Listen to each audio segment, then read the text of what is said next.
What is Damdami Taksal and Buddha Dal? Damdami Taksal was established to retain a lot of the definitions of Gurbani by Guru Gobind Singh Ji to Baba Deep Singh Ji.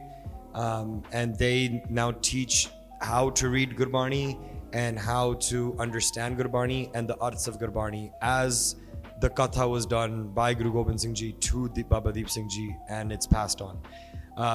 And Buddha Dal, Sure. So just to finish up, Buddha Dal is a army unit, like we were talking about a little bit here and there. There's different type of dals. Dal literally means army. Yeah. So within the Nihang Singh community, they had different dals. Nanak Dal, Tarana Dal, Buddha Dal. Buddha Dal is associated with Baba Buddha Ji. So it's believed that when Baba Buddha Ji was told by Guru Arjan Dev Ji that you're going to teach my son Guru Hargobind Ji Shastra Vidya. So Baba Buddha Ji is believed that they taught Shastra Vidya to Guru Hargobind Ji. Who taught Baba Buddha Ji? In our history, it's written that Guru Nanak Dev Ji passed on that knowledge, whether that was spiritually or physically, to Baba Buddha Ji. Baba Buddha Ji retrained all that knowledge, passed down to Guru Hargobind Ji, and then it went on to the Buddha Dal today. So Buddha Dal is an armed force of Nihang Singhs who live by a very strict code of conduct. They are usually like nomads of the Sikh community, you could say, as in they're always traveling. Buddha Dal was also seen as a takht. So there's 4 takhts you'll know about: Takht Hajur Sahib, Takht Patna Sahib, Takht Keskar Sahib, Takht Akal Takht Sahib, right? And the 5th one, up until the 1900s, was Buddha Dal. What that meant was that if the Khalsa was ever attacked at 4 physical institutions, which are located north, south, east, west of India, then the 5th one can always, regain, regroup, and formulate a plan or action. Does that make sense? So the 5th one, because in the system of kingship, the king might have his own fortresses, but then the king himself will be the 5th fortress. So the 4 fortresses used to be north, south, east, west. The king would be a 5th one. Wherever the king was, that was a takht as well. A takht means an institution of authority. Hope that helps. How do you forward your Sikhi while respecting your parents? I.e., parents who are against Sikhi or Amrit and you want to become Amritari, they're against Bana or going to Gurdwara daily. So this is a really good question. The question, if anyone didn't hear, was that how do you represent Sikhi or forward Sikhi, like the question says, while respecting your parents, especially if parents are against Sikhi or don't want you to become Amritari? I was in that situation. When I was getting into Sikhi, I was hanging out with some Singhs. My parents were really worried. They were like, "Tuta khadku ban jana, you could go make Khalistan tomorrow." I was like, "What? I didn't know anything about that, So I was like, "What are you talking about?" And then I started wearing a damala. They were even more scared, And my response was, at that time, very immature. I didn't have a response because I was immature. I was learning about Sikhi. I didn't mature into it. But I would stay quiet because I didn't know what to tell them. But I knew that I had love and faith for this path. But there was times where I would be on the edge with my parents. Because my parents would be like, "Hey, you can't do this. You have to focus on this or that." What it is, as how I understand it now, is that parents are coming out of a place of about compassion and empathy for their child. At the end of the day, you are the children of your parents. They care about you. They love you. They want your safety. When they hear words like Amrit, and it might be new to them, they're like, "Whoa, that might danger my child in the future." Because they've been through 84. Your grandparents have been through 47. They have trauma in their life. Because of that trauma, it's hard for them to cope with the word Amrit. Just like today, you might have friends or yourself, you might find it hard to cope with the idea of taking Amrit one day. It's just a social thing, right? So what I would say is take it easy on your parents. Understand that they care about you. That's why they're saying what they're saying. They don't hate Sikhi. At the end of the day, they might look like, "Oh, they're against my Sikhi." They're not against your Sikhi. They just want the best for you. Okay? When you slowly participate in your own spirituality, they will slowly understand that Sikhi was the best thing for you. What is the actual maryada of an Anand Karaj? What time are the lamas supposed to be conducted? And are all the rituals we do parvan? The actual Maryada of Anant Karaj, we believe, has been dictated by Guru Ram Das Ji themselves. Guru Ram Das Ji has created the Lavanda part, which is 4 podiya, 4 stanzas. And through that, what happens is a Sikh couple, they come in front of Guru Granth Sahib Ji, they take a vow that Guruji, you are now our Guru. And they'll go around Guru Granth Sahib Ji 4 times, right? The lava part is read by the parthi, and on the left or right side, you have Kirtanis who are playing the lava while the couple is going around. That is the actual Maryada Anand Karaj. A little bit deeper, maybe what the question is asking for is when they say the word actual, is that there was a philosophy behind the Anand Karaj. So the Granthi Singh was supposed to dictate a Maryada to the couple. So that happened in my Anand Karaj. Our Granthi Singh was one of my Santya Ustads. So he dictated a Maryada. He said, now you're going to wake up at Amrit Vela. So basically, Anand Karaj was used to be seen like a Amrit Sanchar. Like there was no difference, if that makes sense. Like you're taking a commitment, you're taking a vow, not only with your partner, but with the Guru as well. What is the role of a husband to his wife and vice versa in marriage within Gurbani? His responsibilities to her and her responsibilities to him. Maybe we can both just we'll just share personal experience. When you do the lama, you're recognizing the other person. You're both recognizing that you're departing on a spiritual path to Guru Sahib. And on that path, this is your best friend. This is someone that you can rely on, someone you can turn to. Regardless of if, your Sikhis are on, quote unquote, different levels or not. It's not about that. It's not about like, oh, we don't get up in the morning and don't do Netanim together. What it is more about is seeing Vaheguru in each other. Having the humility to touch the other person's feet in our argument. Having the love to see Rabb in one another and talk to each other as Rabb. Having the humility that if you're wrong, act as if you're speaking to the Guru. Both ways. Both ways. It's not just Pati Parmeshwar. It's both ways. And when you do that, you foster an environment at home of peace, of sahaj, and of always working out problems without yelling at each other. Punjabi households have normalized yelling and screaming and all this kind of stuff. But in Sikhi, in Gurbani, the way you love each other is the way two Gursikhs do. The way a Bhagat and Guru Sahib does. The way all the Sakhis of love we've been talking about. The thing about culture is that it changes over time. That's the difference. Is when someone says, what's the difference between Punjabi and Gurmukhi? Gurmukhi is a script, it cannot change, it's already been written. Punjabi is a cultural language that can change. Words in Punjabi we use today are maybe different words of Punjabi that were used 100 years ago, and so on and so forth. The same thing applies with Punjabi culture about spouse relationships. Right now, there's a very negative culture of domestic abuse, violence, and hatred amongst the husband and wife. And in the West, we see this push towards equality. When we look at that culture, that does not mirror the values of Sikhi. There was a culture within Punjab where the wife was called Bhagavane. Bhagavane means one who has so much fortune. It's like you went to, you have a golden ticket in your hand. A Singh will respect his wife like she's my golden ticket. Bhai Gurdas Ji writes that the gates of Sachkhand sit underneath the feet of a woman. Does that make sense? So this mentality was there in India in general. For example, a woman was called a Devi, right? A Devi means an angelic woman, a female. Right? Guru Gobind Singh Maharaj has written about Devis, right? How they fought in wars and such and such. So for that culture was the older culture, and that's something that we can recreate in the modern era as well with respect. Looking at your wife and respecting her as she's you. She's your form. She's you. The same thing with the wife looking at her husband. That we're one now, and that respect needs to be there. I use this camp as an opportunity to reconnect with Sikhi, and it has really opened my eyes.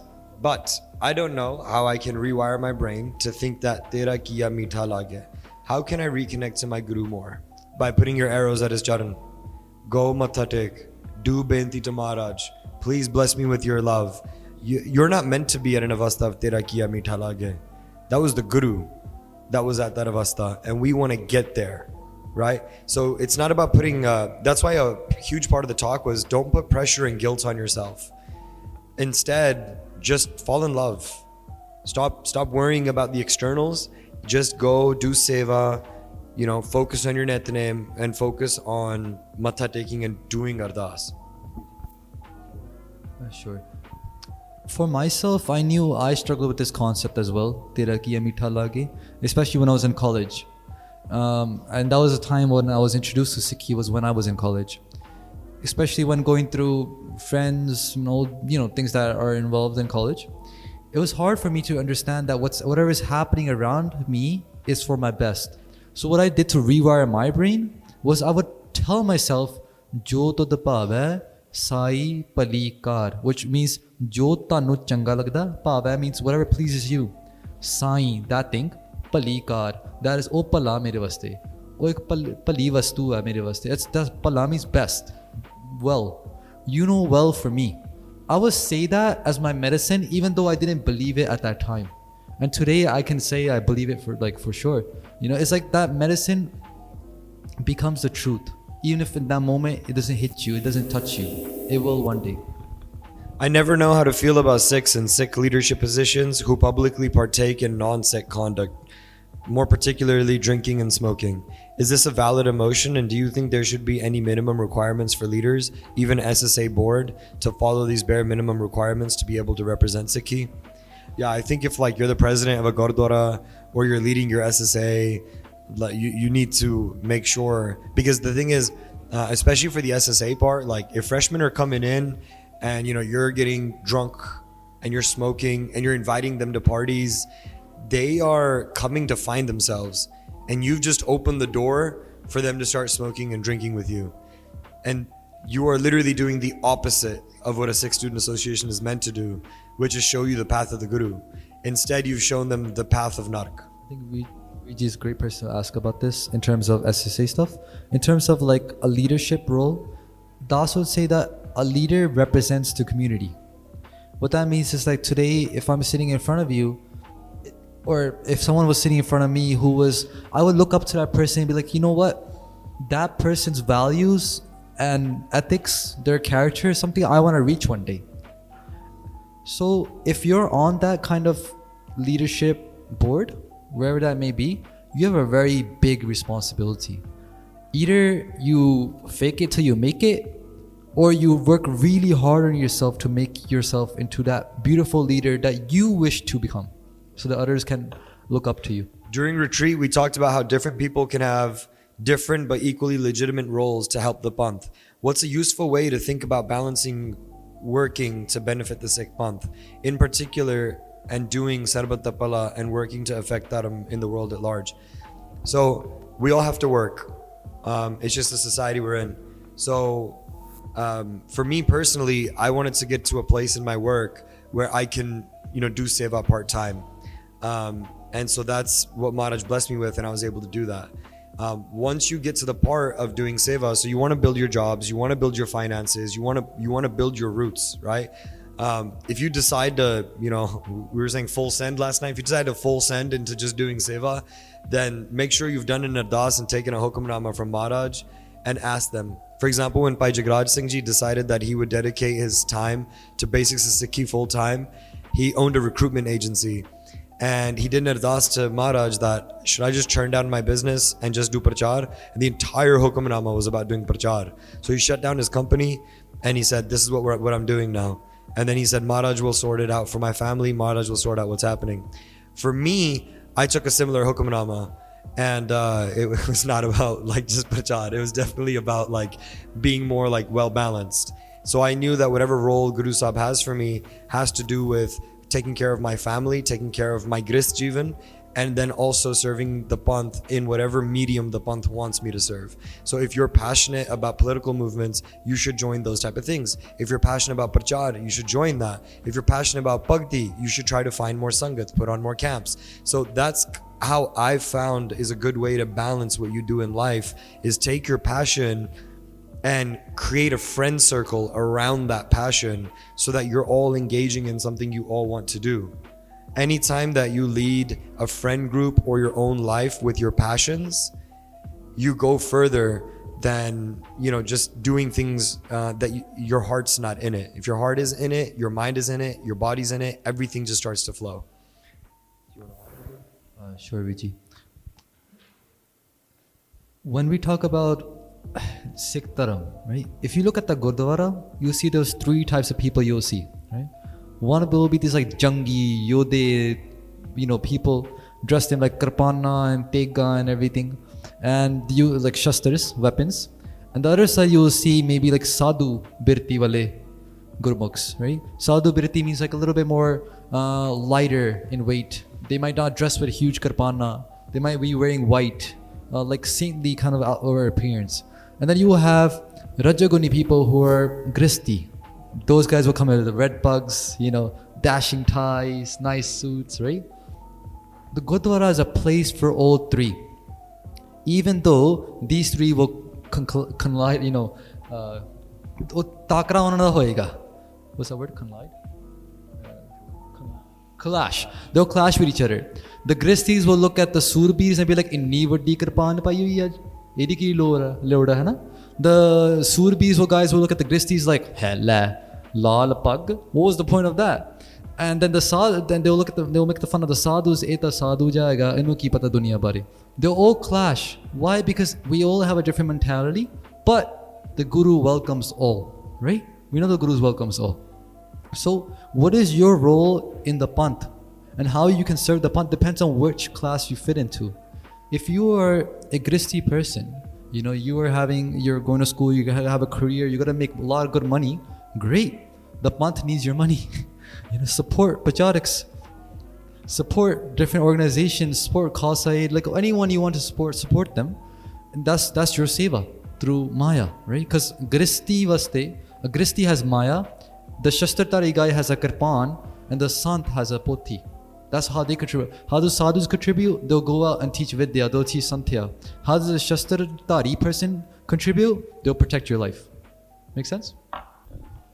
And then there's a couple questions about Ratmanadar for women. And then one of the things was telling me earlier that there was a question about role of women in Sikhi.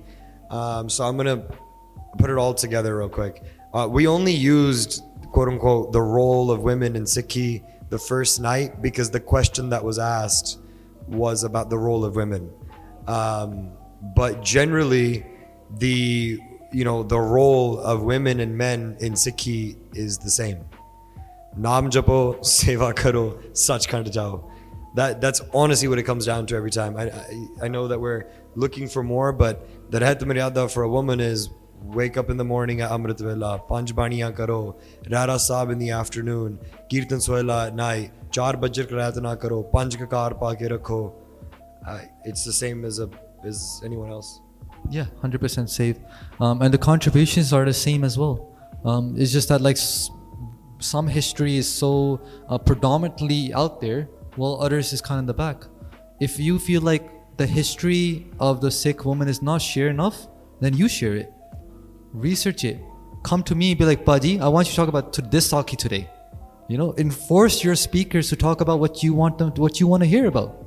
You know, but someone has to take that step. Someone has to be the step. Like, hey, we always talk about Bhai Maha Singh Ji in the Battle of Muksar, but we never talk about Mata Goji. Who's going to talk about Mata Goji? The speakers has to talk about. So the Sangat has raised the issues and research about it as well. When is Kaljug supposed to end? So I can answer that question from a Vidwanic sense. I can also answer it from the Khalsa sense. Because sometimes the Khalsa thinking process overweighs the scholarly answer. So there's a scholarly answer for that. You can find it within different granths throughout India. And what they will say is that Satjog has a certain amount of years to it.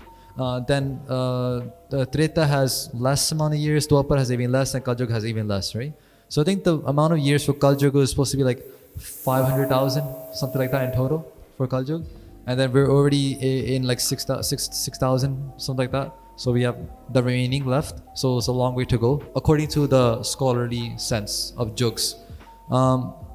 If you're looking at the Khalsa point of view, the Khalsa says Kal Jug will end when the Khalsa will rule. Jado Khalsa da Raj hoega, phir Kal Jug will end. And it makes sense, as in like the Khalsa is supposed to impose Satyug type of values, right? Bhakti, love, Sat, Sandokh, Khema, Garibi, that kind of stuff. So for that reason, from the Khalsa point of view, Kal Jug will end when the Khalsa gets up, takes a stance against wrong things and does what they're supposed to do. Kalki Avatar is the 24th avatar of Vishnuji, and its sole purpose is to destroy the world and revert it back to Satyug. Guru Gobind Singh Maharaj writes about Kalki Avatar. There's also another Sikh point of view to that.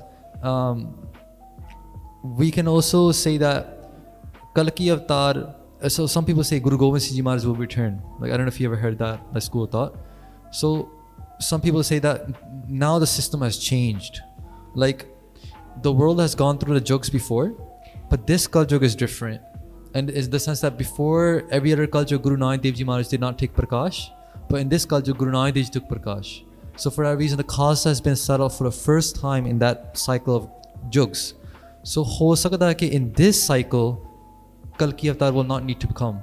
Instead, Guru Sahib da aap koi choj hoega, Khalse to hi matlab wo vartara kar sakde ya.